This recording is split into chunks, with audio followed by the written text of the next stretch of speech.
આપણે અહમદ પટેલ હતા ભરૂચ જિલ્લામાં, જેનું 16 કરાએ કોંગ્રેસનું સુરત તપાવતા હતા. અને એક સમયે ભરૂચ જિલ્લામાં નહીં, દક્ષિણ ગુજરાતની અંદર ટ્રાઇબલ પટ્ટીમાં છોટુભાઈ વસાવા, બીટીપીના સર્વેસર્વા કેટલા મજબૂત નેતા હતા. એ વખતે અમે એમને નથી ગાંઠ્યા, કોંગ્રેસવાળાને કે બીટીપી વાળાને. તો આજના માટે આજે તો કોઈ સવાલ જ નથી. આજે કોંગ્રેસ સાવ જિલ્લાની અંદર તૂટી ગઈ છે. બીટીપી એનું કોઈ અસ્તિત્વ નથી, એ રામ જાણે. અને આપ નવી પાર્ટી છે, એક ખૂણામાં છે, ડેડિયાપાડા વિધાનસભા પૂરતી. બાકીની 6 વિધાનસભામાં એનું કશું કંઈ જ નથી. હશે 5, 20, 25 કાર્યકર્તાઓ, બાકી એ સિવાય આખા લોકસભાની અંદર કોઈ અસ્તિત્વ જ નથી આપનો. અને કોંગ્રેસ, મને નથી લાગતું કે એને પૂરી તાકાતથી મદદ કરે. એ તો દેખીતું જ હતું ને. આ તો ખાલી એકબીજાને ખો આપવાની વાતો કરતા હતા. ચૈતર વસાવાનો ઘણા સમયથી ભરૂચમાં નક્કી હતું કે લોકસભાની ચૂંટણી લડશે અને કોંગ્રેસ એને સપોર્ટ કરશે. એ ઉપલા લેવલેથી નક્કી જ હતું.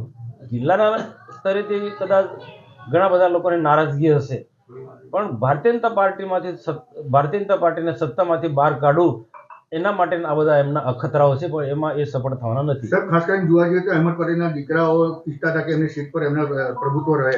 એ લોકોને અન્યાય થયો લાગે છે. હવે એમનો વિષય છે. હવે કોઈની સાથે ન્યાય કરવું, કોઈની સાથે અન્યાય કરવું, એ કોંગ્રેસનો વિષય છે અને આપના લોકોનો વિષય છે, વિરોધ પક્ષોનો વિષય છે. અમારે તો જીતવાના એંગલથી અમે ચાલીએ છીએ, જીતવાના ગણિતથી અમે ચાલીએ છીએ. આપણે અહમદ પટેલ હતા ભરૂચ જિલ્લામાં, જેનું 16 કરાએ કોંગ્રેસનું સુરત તપાવતા હતા. અને એક સમયે ભરૂચ જિલ્લામાં નહીં, દક્ષિણ ગુજરાતની અંદર ટ્રાઇબલ પટ્ટીમાં છોટુભાઈ વસાવા, બીટીપીના સર્વેસર્વા કેટલા મજબૂત નેતા હતા. એ વખતે અમે એમને નથી ગાંઠ્યા, કોંગ્રેસવાળાને કે બીટીપી વાળાને. તો આજના માટે આજે તો કોઈ સવાલ જ નથી. આજે કોંગ્રેસ સાવ જિલ્લાની અંદર તૂટી ગઈ છે. બીટીપી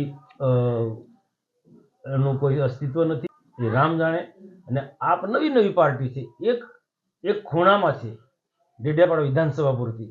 બાકીની 6 વિધાનસભામાં એનું કશું કંઈ જ નથી. હશે 5, 20, 25 કાર્યકર્તાઓ, બાકી એ સિવાય આખા લોકસભાની અંદર કોઈ અસ્તિત્વ જ નથી આપનો. અને કોંગ્રેસ, મને નથી લાગતું કે એને પૂરી તાકાતથી મદદ કરે.